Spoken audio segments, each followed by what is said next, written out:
All right, welcome to The Explainer. Tonight, we are jumping right into a story of secrets, shadows, and violence playing out in Portland, Oregon, where a hidden power is about to get seriously unsettled. So where does this all kick off? It starts with this urgent message from Victoria. She's the leader, this incredibly imposing 7-foot-tall leader of a secret group called the Temple. And this isn't some casual get-together. This is a call to arms. Something is very, very wrong. You see, Victoria's entire night, the time when her world is supposed to come alive, was just completely shattered by two events that kickstarted this whole deadly mystery. Okay, so on one hand, you've got this, her most important mortal contact, a man named Omar, who gets the temple everything, from guns to intel, has just disappeared after a seriously violent shootout. Then, on the other hand, this really weird anonymous letter shows up, talking about that same guy, Omar, like he's still around and ready for a meeting. Now, this is where it gets really strange. The seal on this letter, it's just off. It's made from some weird waxy stuff nobody recognizes. And the shape? It's like a dog's paw print, but the claws are long and sharp, like a cat's. The takeaway is immediate and kind of chilling. Whatever made this is not a natural animal. And the signature? It's just one name, Mimo. Or wait, is it Mizumu? It's kind of hard to read. And right there, that's the first huge and maybe fatal question mark in this whole thing. So as the temple is gathering in their secret underground sanctuary, the news drops. And it is bad. Omar isn't just missing, he's dead, gunned down in what the news is calling a gang war. There's no time to grieve. The investigation has to start right now. So what's the plan? They split up. It's a classic move, right? Cover more ground. Victoria and her top strategist, Ash, are going to go play politics with the city's vampire elite. Meanwhile, the rest of the crew is going to get their hands dirty and head straight to the crime scene. All right, let's follow the crime scene team. They get to this housing complex and it's just silent. Unnaturally quiet. We're talking about a whole neighborhood that should be buzzing with life. And now it's a ghost town.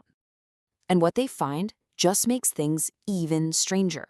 The power was cut from a distance. Super professional. The windows, they were blown out from the inside. That means the people inside were shooting out. But the attackers, they didn't use guns. This was not a firefight.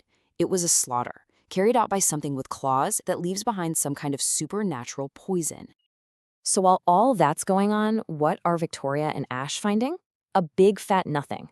They're talking to the vampire rulers of the city, the prince and his right-hand man, and these guys are just casually chatting about art galleries. It's like they have no idea a major player was just butchered in their territory, or, even worse, they just don't care.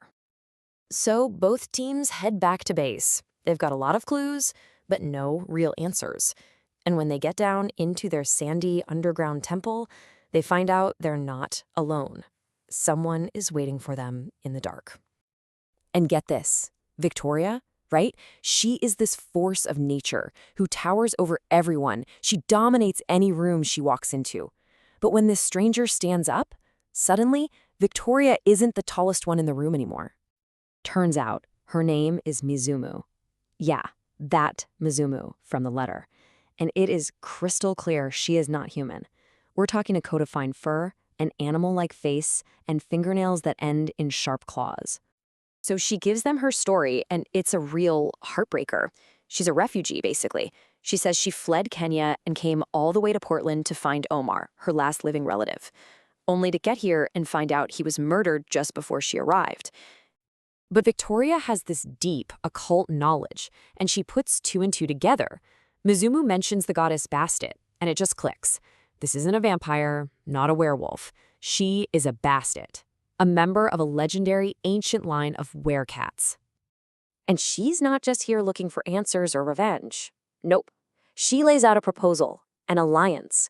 Let's team up, she says, and seize the power vacuum that Omar left behind. It's a huge opportunity, but man, is it a dangerous one. But hold on. Just when it looks like they might actually forge this powerful, strange alliance, Ash, the strategist, has been running all the angles in his head this whole time. And suddenly, it all snaps into place. And he just drops this bomb on everyone. What if she's the reason Omar's dead? What if Mizumu didn't just run into trouble here in Portland? What if she brought it with her? What if Omar was just collateral damage? Who is hunting you? He barely gets the words out of his mouth when, crash! A massive, deafening sound from the community center right above them. Their cover. And then, a scream. A horrible, piercing scream. They know that voice.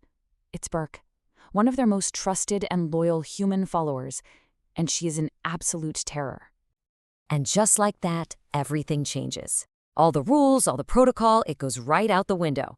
Victoria just moves, a total blur, charging upstairs to protect your people in her home.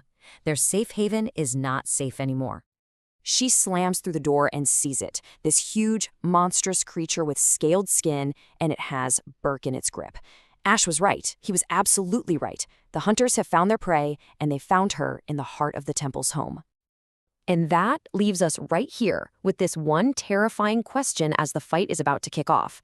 By offering shelter to this powerful stranger, has the temple just welcomed its own destruction right through the front door?